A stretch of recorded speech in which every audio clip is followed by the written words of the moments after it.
জয় হিন্দ দোস্ত, the self study YouTube ক্লাসে সকলকে স্বাগতম। আমরা ক্লাস নাম্বার 4 শুরু করছি।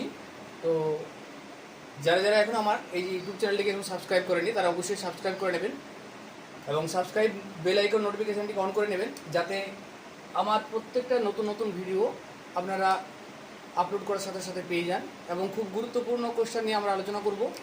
প্রতিদিনের মতো আমরা যে 40টা কোশ্চেন, আমরা প্রথমে 20টা এবং তারপরে আবার 20টা আমি লিখে দিচ্ছি আপনাদের উদ্দেশ্যে। তো যারা যারা স্ক্রিনশট নিতে চান তারা স্ক্রিনশট নিয়ে নেবেন, যারা লিখতে চান তারা অবশ্যই লিখে নেবেন।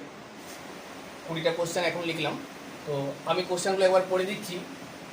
নির্বাচন কমিশনের ক্ষমতা ভারতের সংবিধানের কত নম্বর ধারায় বর্ণিত রয়েছে? কলকাতা মেডিকেল কলেজ প্রতিষ্ঠিত হয় কবে? আয়ন বায়ু একটি বাদাম কোন জাতীয় খাদ্য? পদ্ম পুরস্কার কত সাল থেকে দেওয়া হয়? অসহযোগ আন্দোলন প্রত্যাহার করা হয় কবে? কবি জয়দেব কী রচনা করেন? ভারতীয় মহিলা প্রথম জ্ঞানপীঠ পুরস্কার পেয়েছিলেন? ছত্রাক বিদ্যাকে কী বলা হয়? গ্যাসের আয়তন প্রসারণ গুণাঙ্কের মান জানা যায়। আর ভারতের প্রধান বিচারপতি অবসর নেন বা অবসরের বয়স কত? স্বাধীন ভারতের সুপ্রিম কোর্ট গঠিত হয় কবে? হাইকোর্টের অস্থায়ী বিচারপতিদের নিয়োগ করেন কে? রেডক্রস এর প্রতিষ্ঠাতা কে? মরু অঞ্চলে জন্মানো উদ্ভিদকে কী বলা হয়? রাতকানা রোগ যে ভিটামিনের অভাবে জন্মগ্রহণ বা দেখা যায়। ক্যারাইজ হলে যার কাছে যাবে। ক্যাঙ্গারু কোন দেশের জাতীয় প্রতীক? টোফু কিসের থেকে তৈরি হয়? রাজা রামমোহন রায়ের সমাধিস্থল কোথায়? ইনক্লাব জিলাবাদ কার উক্তি? তো বন্ধুরা, যারা যারা এই কোশ্চেনগুলো পারবেন তারা ঝটপট অ্যান্সার করে নিন। আর যারা চাইছেন স্ক্রিনশট নিতে, কোশ্চেনগুলো একটু স্ক্রিনশট নিয়ে নিন। তো তার আগে একটা কথা বলবো,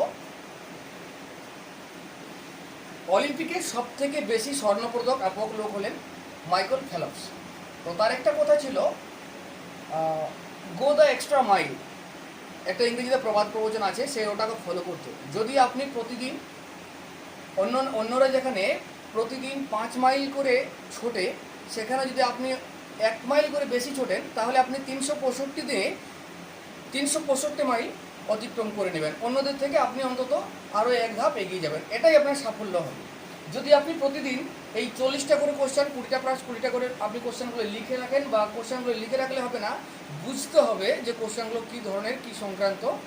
তো সেটাই আপনাকে অনেকটা অ্যাডভান্টেজ দেবে। তো যাই হোক, কোশ্চেনগুলোর উত্তর আপনি দেখে নিন। নির্বাচন কমিশনের ক্ষমতা ভারতের সংবিধানে কত নম্বর ধারায় বর্ণিত হয়েছে? 342 নম্বর ধারা।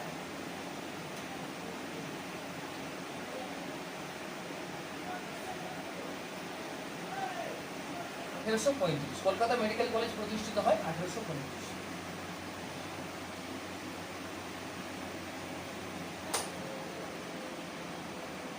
আয়ন বায়ু একটি বাণিজ্য বায়ু।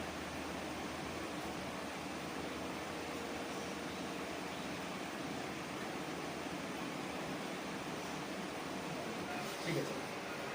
1922 সালে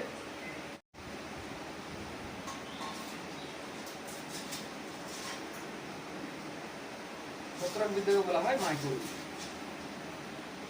গ্যাসের আয়তন প্রসারণ গুণাঙ্কের মান জানা যায়। গ্যাসের আয়তন প্রসারণের মান জানা যায় চার্লসের সূত্র থেকে।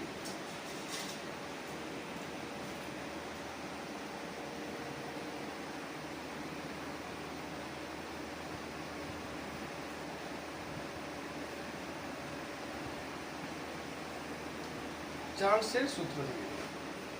ভারতের প্রধান বিচারপতির অবসর নেন বা অবসরের বয়স কত? ওনারা সাধারণত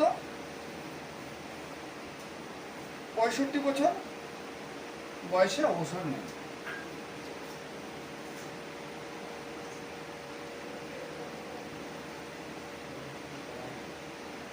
অনেক সময় 62 থাকবে, 60 থাকবে, বিভিন্ন টাইপের অপশন থাকতে পারে। তবে ভারতের প্রধান বিচারপতি অবসর নেন বা অবসরের বয়স কত হচ্ছে? 65 বছর বয়স। এই কোশ্চেন মোটামুটি একটা ভালো একটা কোশ্চেন। স্বাধীন ভারতের সুপ্রিম কোর্ট গঠিত হয় 1950 সালে। হাইকোর্টের অস্থায়ী প্রধান বিচারপতিদের নিয়োগ করেন রাষ্ট্রপতি। রেড ক্রসের প্রতিষ্ঠাতা হেনরি ডুনান্ট।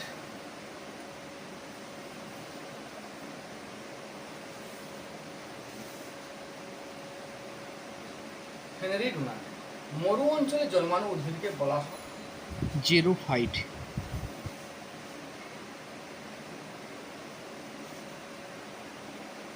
রাতকানা রোগ যে ভিটামিনের অভাবে জন্মগ্রহণ করে বা দেখা যায়, এটা হলো ভিটামিন এ। ভিটামিনের অভাবে রাতকানা রোগ হয়। এবং ভিটামিন সংক্রান্ত অনেক কোশ্চেনে আসে, তো ওই চ্যাপ্টারটা একটু ভালো করে খেয়াল রাখবেন। তো আমরা আপনার সমস্তগুলি আপনারা পরবর্তী ক্ষেত্রে দিয়ে দেবো।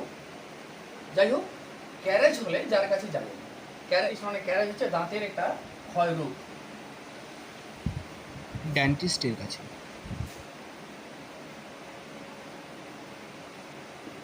ডেন্টিস্টের কাছে যাবেন। ক্যাঙ্গারু কোন দেশের জাতীয় পশু? অস্ট্রেলিয়া।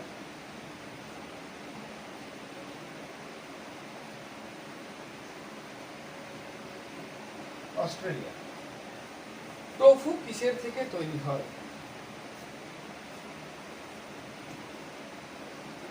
সয়াবিন। দুধের দই।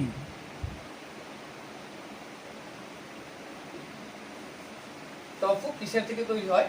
টফু হলো সয়াবিন দুধের দই, সেটাকে বলা হয় টফু। রাজা রামমোহন রায়ের সমাধিস্থল ব্রিস্টল।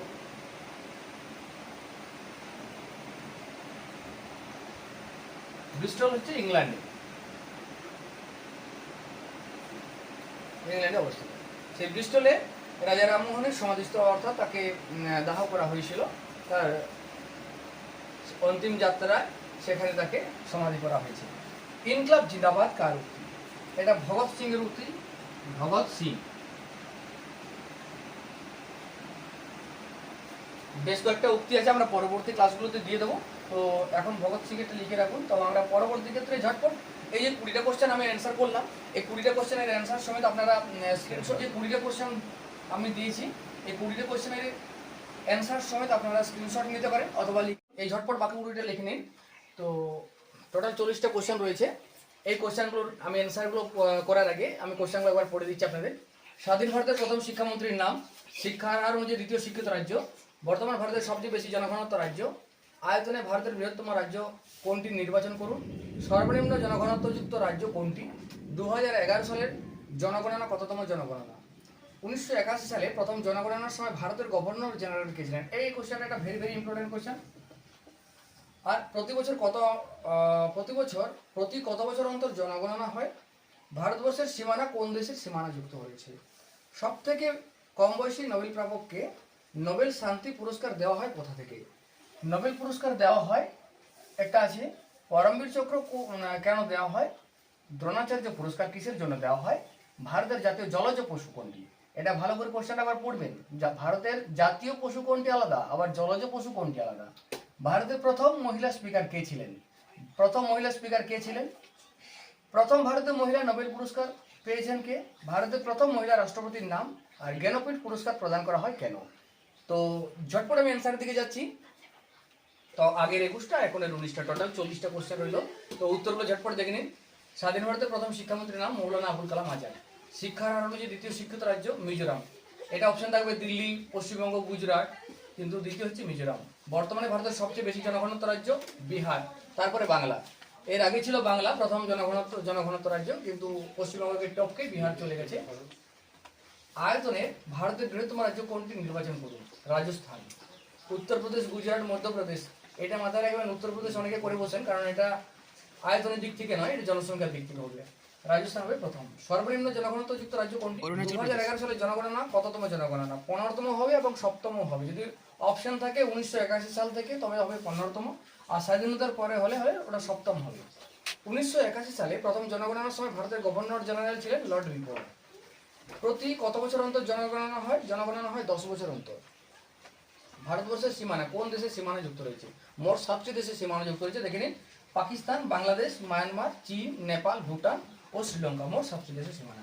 সব থেকে কম বয়সী নোবেল প্রাপককে? মালালা ইউসুফজাই, পাকিস্তানি কন্যা। মাত্র 17 বছর বয়সে সে নোবেল পুরস্কার পেয়েছে। নোবেল শান্তি পুরস্কার দেওয়া হয় কোথা থেকে? অসলো থেকে, যেটা নরওয়ের রাজধানী। নোবেল পুরস্কার দেওয়া হয় সুইডেনের স্টকহোম থেকে, ঠিক আছে? এটা নোবেলের শান্তি পুরস্কার, আর ওটা হচ্ছে নোবেল পুরস্কার, দুটো কিন্তু আলাদা। এটা একটা অসলো থেকে দেওয়া হয়, একটা স্টকহোম থেকে দেওয়া হয়। এই কোশ্চেনটা ভালোভাবে মাথায় ঢুকিয়ে নেবেন। পরমবীর চক্র কেন দেওয়া হয় না সেনাবাহিনীতে অসামান্য সাহসিকতা প্রদানের জন্য।